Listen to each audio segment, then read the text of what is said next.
나를 만나러 오신 예수님이라는 말씀입니다. 마가복음 5장 말씀인데 먼저 배경을 설명하도록 하겠습니다. 마가복음 4장을 보면 예수님께서 여러 가지 비유를 사용하셔서 하루 종일 많은 수의 사람들을 가르치시는 그런 모습이 나옵니다. 그리고 그렇게 많은 이들을 가르치시던 피곤한 날이 저물자 예수님께서는 이제 그만 쉬자라고 하시는 것이 아니라 우리가 저편으로 건너가자라는 말씀을 하십니다. 그리고 제자들은 예수님의 말씀에 순종하여 예수님을 모시고 갈릴리 바다를 건너가게 됩니다. 그런데 예수님의 말씀에 순종해서 갈릴리 바다를 건너가는 그 과정 가운데 제자들은 바다를 건너는 중에 생명의 위협을 느낄 정도의 큰 광풍을 만나게 됩니다.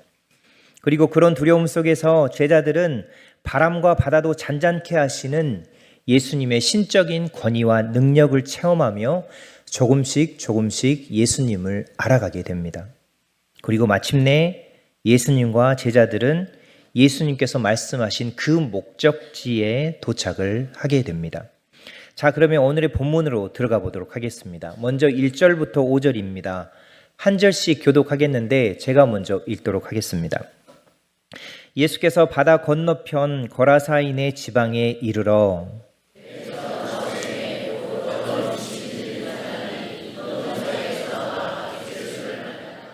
그 사람은 무덤 사이에 거처하는데 이제는 아무도 그를 쇠사슬로도 맬 수 없게 되었으니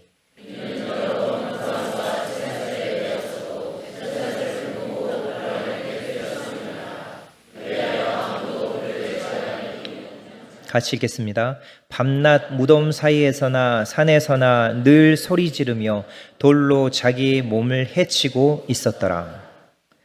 예수님께서 큰 광풍을 뚫고 마침내 도착하신 지역은 작게 보면 거라사 지방이고 크게 보면 데가볼리 지역입니다. 그런데 이 지역은 과거에는 이스라엘에 속한 지역이었지만 북이스라엘의 멸망과 함께 이스라엘 사람들에게는 잊혀진 땅이었습니다. 그리고 예수님께서 그 잊혀진 땅에 도착하시자마자 기다렸다는 듯이 한 사람이 예수님께로 나옵니다. 그리고 그 사람은 무덤 사이에서 사는 더러운 귀신 들린 사람이라고 기록이 되어 있습니다. 본문 3, 4절을 보면 마을 사람들이 이 사람을 묶어두려 했었던 것이 기록이 되어 있습니다. 마을 사람들은 자신들이 할 수 있는 가장 강력한 도구인 쇠고랑과 쇠사슬로 그 사람을 묶어서 그 사람을 제어하려고 했음을 볼 수 있습니다. 하지만 그 사람이 초인적인 힘으로 쇠고랑과 쇠사슬을 끊어버렸기 때문에 이제는 아무도 힘으로는 그 사람을 제어할 수 없는 지경에 이르게 되었습니다. 그리고 5절을 보면 왜 마을 사람들이 이 사람을 묶어두려고 했는지 알 수 있습니다. 그 이유는 이 사람이 밤낮으로 소리를 지르며 돌로 자기의 몸을 해치는 삶을 살아가고 있었기 때문입니다. NLT 성경에서 이 부분을 howling and cutting himself with sharp stones로 번역을 해놓았습니다. 이 사람이 동물이 하울링 하는 것처럼 울부짖는 것처럼 소리 지르고 있었으며 날카로운 돌들로 커팅하고 자해를 하고 있었음을 나타내 주고 있습니다. 그리고 이것은 상상만 해보아도 그의 이런 모습은 마을 사람들을 상당히 위협했을 것입니다. 저희 가정에는 대학교 1학년인 딸과 또 고등학교 1학년인 아들이 있습니다. 그래서 저만 보더라도 만약에 주위에 이런 사람이 있다고 한다면 너무나 위협적일 것 같습니다.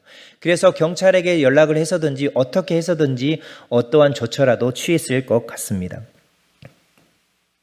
그래서 마을 사람들이 이 사람을 그 이유 때문에 묶어두려고 했던 것 같습니다. 그리고 너무나 자연스럽게 이 사람은 마을 사람들로부터 완전히 분리되었고 외롭게 무덤 속에서 죽은 자들과 함께 살아가고 있었습니다. 아시겠지만 이스라엘 당시의 무덤은 우리나라의 무덤과는 다릅니다. 벽에 암석에 그 구멍을 파서 동굴처럼 만든 그런 무덤이었기 때문에 아마 이 귀신 들린 사람이 그 안에서 살아갔던 것 같습니다. 그리고 그렇게 살아가던 사람이 예수님께서 그 지방에 도착하시자마자 예수님께로 달려 나온 것입니다. 자, 그러면 예수님과 그 사람 사이에 어떤 일이 일어났는지 살펴보도록 하겠습니다. 6절부터 13절입니다.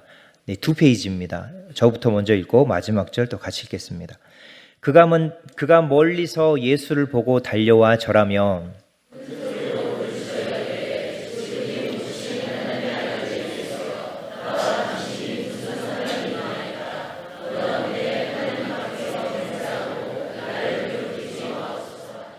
이는 예수께서 이미 그에게 이르시기를 더러운 귀신아 그 사람에게서 나오라 하셨습니다.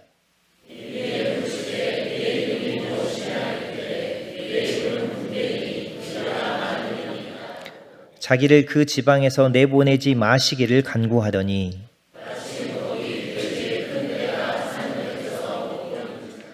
이에 간구하여 이르되 우리를 돼지에게로 보내어 들어가게 하소서 하니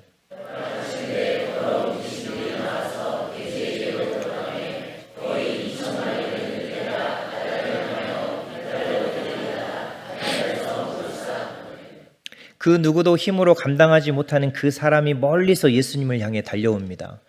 하지만 그가 강력한 힘으로 예수님을 해치는 것이 아니라 오히려 예수님의 발 앞에 엎드려지게 됩니다. 그리고 큰 소리로 부르짖습니다. 지극히 높으신 하나님의 아들 예수여, 나와 당신이 무슨 상관이 있나이까? 원하건대 하나님 앞에서 맹세하고 나를 괴롭히지 마옵소서. 이것은 그 사람 안에 있는 악한 영들이 울부짖고 있는 것인데 그들이 이렇게 울부짖고 있는 이유는 8절에 나와 있습니다. 예수님께서 이미 그 악한 영들에게 더러운 귀신아 그 사람에게서 나오라 명하셨기 때문입니다. 그 악한 영들이 한 사람의 인생을 자신들의 뜻대로 잔인하게 파괴하고 있었는데 예수님의 등장으로 인하여 더 이상 자신들의 뜻대로 할 수 없게 되었기 때문입니다. 그리고 9절을 보면 그 악한 영들의 이름이 군대라고 나와 있습니다. 그리고 원어로 보면 레기온이라는 단어인데 이 단어는 6,000명에 이르는 로마 보병 군단의 단위를 나타냅니다. 그만큼 악한 영들의 수가 많고 강력한 능력을 행하고 있었음을 나타내는 것일 겁니다. 하지만 이렇게 엄청난 힘을 가진 악한 영들이지만 지극히 높으신 하나님의 아들이신 예수님의 명령을 거부할 수는 없었습니다. 그래서 그 악한 영들은 차선책으로 자신들을 근처에 있는 돼지들에게로 보내달라는 요청을 하게 됩니다. 그리고 예수님께서 허락하시자 그 악한 영들이 그 사람에게서 나와 돼지들에게로 들어갑니다. 그리고 악한 영들은 그 돼지들로 하여금 갈릴리 바다에 뛰어들어 모두 몰사하게 만들어버립니다. 이어서 본문 14절부터 17절로도 넘어가 보도록 하겠습니다. 또 한 절씩 교독하겠습니다. 치던 자들이 도망하여 읍내와 여러 마을에 말하니 사람들이 어떻게 되었는지를 보러 와서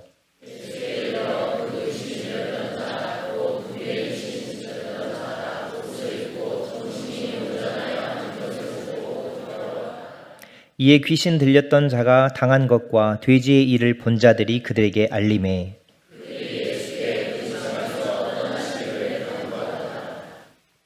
거의 2,000마리나 되는 돼지들이 갑자기 비탈길을 달려서 모두 바다에 빠져 죽어버리자 돼지를 치던 사람들이 너무나 놀라며 도망합니다. 당연한 일이겠죠. 그리고 근처 마을로 달려가 사람들에게 이 소식을 알렸다고 기록이 되어 있습니다. 아마 그 돼지의 주인들에게 소식을 전했을 것입니다. 그러자 마을에서 사람들이 그 소식을 듣고 달려나옵니다. 그리고 마을 사람들은 너무나 놀라운 광경을 목격하게 됩니다. 그게 무엇이었냐면 그동안 자신들의 힘으로는 전혀 제어할 수 없었던 그 미친 사람이 이제 옷을 입고 온전한 정신으로 예수님 앞에 앉아 있는 것을 목격하게 된 것입니다. 그러자 너무나 놀랍게도 너무나 당연하게 마을 사람들은 이제 두려움을 느끼기 시작합니다. 마치 예수님의 제자들이 바람과 바다도 잔잔케 하시는 예수님을 보며 느꼈던 그런 신적 존재에 대한 두려움이 이 마을 사람들에게도 찾아오게 된 것입니다. 그런데 그곳에서 일어난 일에 대해 듣게 되자 마을 사람들은 너무나 놀랍게도 예수님께 자신들의 지방에서 떠나주시기를 요청하고 있습니다. 시작할 때도 말씀을 드렸듯이 마가복음 4장에서 하루 전에 어떤 일이 있었냐면 수많은 사람들이 예수님의 가르침을 듣기 위해 예수님께로 몰려왔음이 기록이 되어 있습니다. 어느 정도냐고 하면 해변에 사람들이 너무 많아서 해변에서 사람들을 가르치지 못하고 떠 있는 배에 오르셔서 가르쳐야 할 정도로 그렇게 많은 인파가 몰려왔던 것입니다. 그런데 오늘 본문 속의 마을 사람들은 자신들을 위협하고 자신들이 감당할 수 없었던 악한 영들을 내쫓아 주신 그 예수님을 붙들지 않습니다. 오히려 자신들의 지역에서 떠나달라는 요청을 하게 됩니다. 자, 그렇다면 여러분, 왜 이 사람들이 예수님께 자신들의 지역에서 떠나달라는 요청을 했을까요? 합당한 이유가 보이십니까? 제게는 하나가 보였습니다. 2,000마리의 돼지였습니다. 이 사람들의 눈에는 악한 귀신들에게서 풀려난 그 사람보다는 자신들이 잃어버린 2,000마리의 돼지들이 훨씬 중요하게 보였던 것입니다. 그래서 만일 예수님이 더 오랜 시간 그 지역에 머무시게 되면 더 많은 물질적 손해를 볼 수 있다는 생각이 그들로 하여금 예수님께 자신들에게서 떠나달라는 요청을 하게 했던 것입니다. 어제 말씀을 준비하면서 인터넷으로 또 돼지 한 마리의 가격을 알아봤습니다. 그랬더니 지난번 했던 것과 별 다르지 않았습니다. 110kg 돼지 한 마리당 60만 원에서 65만 원 정도로 판매가 되고 있었습니다. 그래서 60만 원으로 단순 계산을 해보자면 돼지 2,000마리의 가격은 12억입니다. 결코 작은 돈이 아닙니다. 자, 이제 여러분 마음속에 한번 대답을 해주시기 바랍니다. 만약 여러분에게 12억이라는 돈이 있습니다. 그런데 여러분의 집 앞에서 매일같이 술 마시고 옷도 제대로 입지 않고 고래고래 소리를 지르며 심지어 자해까지 하는 누군가가 여러분의 집 앞에 있다고 합시다. 그리고 그 문제거리의 사람을 살리시기 위해 예수님께서 여러분의 소중한 12억이라는 돈을 사용하시겠다고 하신다면 여러분은 어떻게 대답을 하시겠습니까? 아니, 이런 예수라면 나는 더 이상 믿지 않겠다 하지 않겠습니까? 그리고 교회에서 뛰쳐나가지 않겠습니까? 오늘의 본문 속의 돼지의 주인들도 사실 그런 마음이었던 것 같습니다. 자신들의 소중한 돼지 2,000마리가 저 미친 한 사람보다 훨씬 소중했던 것입니다. 자, 그러면 어떤 일이 벌어지는지 우리 다음 구절로 넘어가 보겠습니다. 18절부터 20절입니다. 또 한 절씩 읽겠습니다. 예수께서 배에 오르실 때에 귀신 들렸던 사람이 함께 있기를 간구하였으나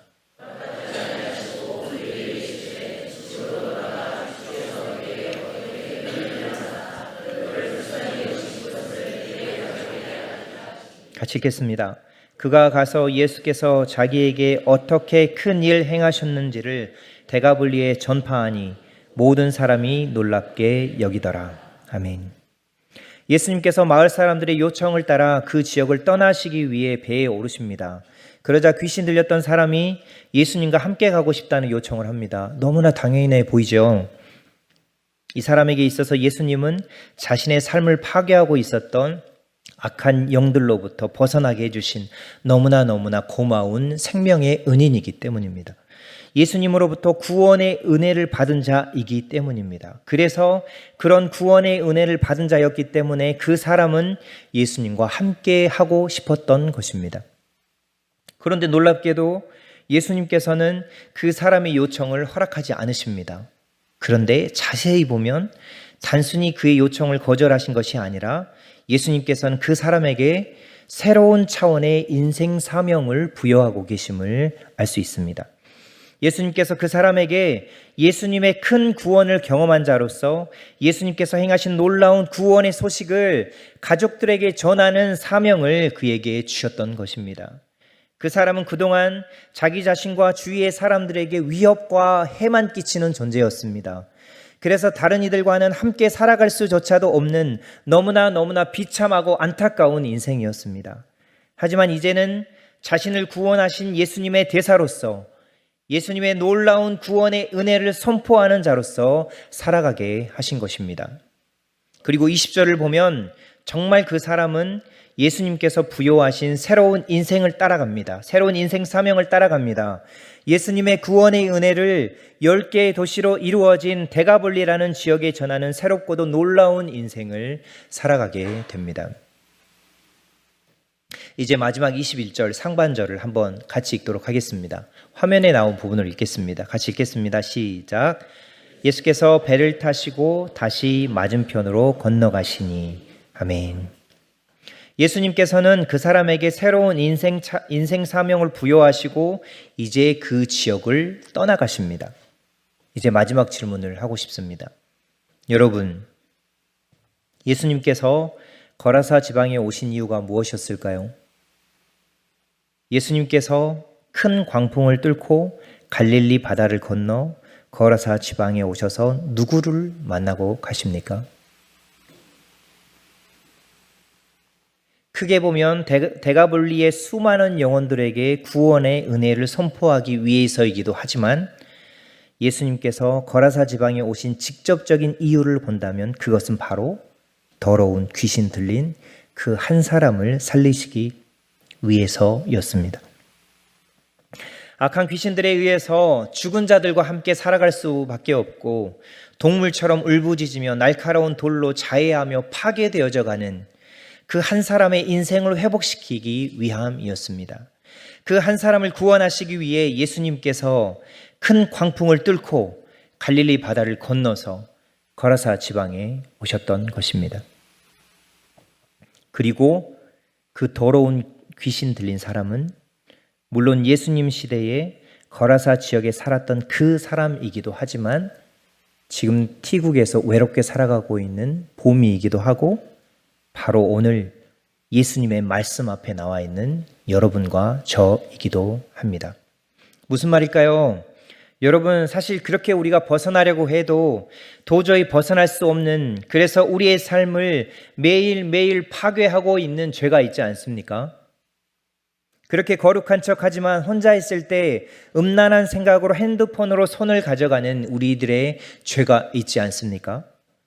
그렇게 쿨한 척하지만 마음속으로는 우리와 가장 가까운 가족들조차 수없이 정죄하고 죽인 우리들의 죄가 있지 않습니까? 그렇게 나이스한 척하지만 작은 것 하나 손해보는 것을 참지 못하고 악착같이 제 몫을 챙기려는 우리들의 죄가 있지 않습니까? 벗어나려고 해도 도저히 벗어날 수 없는 이런 죄의 사슬이 우리들의 발목을 붙잡고 있음을 그 누구도 결코 부인할 수 없을 것입니다. 저 역시 도저히 누군가를 판단하고 정죄하려는 이 죄의 사슬을 끊어낼 수 없음을 너무나 절실하게 느끼고 있습니다. 나이도 50쯤 되었고 목사이니까 정말 쿨하게 제가 만나는 모든 사람들을 예수님의 사랑으로 사랑하면 너무나 좋겠습니다. 그런데 안타깝게도 제 마음속에는 여전히 누군가를 판단하고 정죄하는 죄가 꿈틀거리고 있습니다. 그래서 본문 속에 그 더러운 귀신 들린 사람이 바로 저임을 도저히 부인할 수 없습니다. 그래서 그런 죄의 올가미에 갇혀 있는 저와 여러분을 위해서 또 보미를 위해서 예수님께서 큰 광풍을 뚫고 이 땅에 오신 것입니다. 그리고 도저히 우리들의 힘으로는 페이할 수 없는 엄청난 1만 달란트라는 죄의 값을 예수님께서 십자가 위에서 자신의 귀한 물과 피를 쏟으심으로 대신 치러주신 것입니다. 그래서 이제는 우리들로 하여금 감히 하나님께 가까이 갈 수 없는 죄인이 아니라 하나님의 자녀로서 살아가게 하신 것입니다. 그리고 이것이 바로 구원의 은혜입니다. 그리고 이제 예수님께서는 구원의 은혜를 먼저 경험한 여러분과 저에게 새로운 차원의 인생 사명을 부여하고 계십니다. 집으로 돌아가 주께서 내게 어떻게 큰 일을 행하사 너를 불쌍히 여기신 것을 내 가족에게 알리라. 다시 한번 읽겠습니다. 집으로 돌아가 주께서 내게 어떻게 큰 일을 행하사 너를 불쌍히 여기신 것을 내 가족에게 알리라. 그래서 이제 우리는 우리의 집으로, 우리의 사무실로, 우리의 캠퍼스로 돌아가 예수님의 놀라운 구원의 소식을 전하는 삶을 살아가야 하는 것입니다. 그래서 예수님께서 우리들을 지금의 삶의 자리로, 여러분의 가정과 일터와 캠퍼스로 부르신 것입니다. 여러분, 이제 우리 모두를 향한 귀한 예수님의 말씀이 분명하게 선포되었습니다. 그러면 선포된 예수님의 말씀 앞에서 여러분들은 어떻게 응답을 하시겠습니까? 정말 바라고 기도하기는 선포된 예수님의 말씀을 따라 각자의 삶의 자리에서 나를 만나러 오신, 나를 찾아오신 그 예수님의 구원의 은혜를 전하는 예수 그리스도의 증인된 삶을 살아가는 우리 모두 되길 간절히 축원합니다. 기도하겠습니다. 감당할 수 없는 깊은 죄로 인하여 무너진 삶을 살아가던 저희들을 구원하시기 위해 저희들을 찾아오신 예수님 감사합니다. 십자가에서 흘리신 보혈로 도저히 갚을 수 없는 저희들의 죄값을 대신 치러주셔서 감사합니다. 이제 예수 그리스도의 구원의 은혜를 먼저 누린 자로서 저희들에게 맡겨주신 귀한 인생 사명을 따라 저희들의 삶의 자리에서 예수님의 구원의 은혜를 전하는 자들로 살아가는 저희 모두 되게 하옵소서. 우리들을 구원하시기 위해 찾아오신 예수님의 이름으로 기도합니다. 아멘.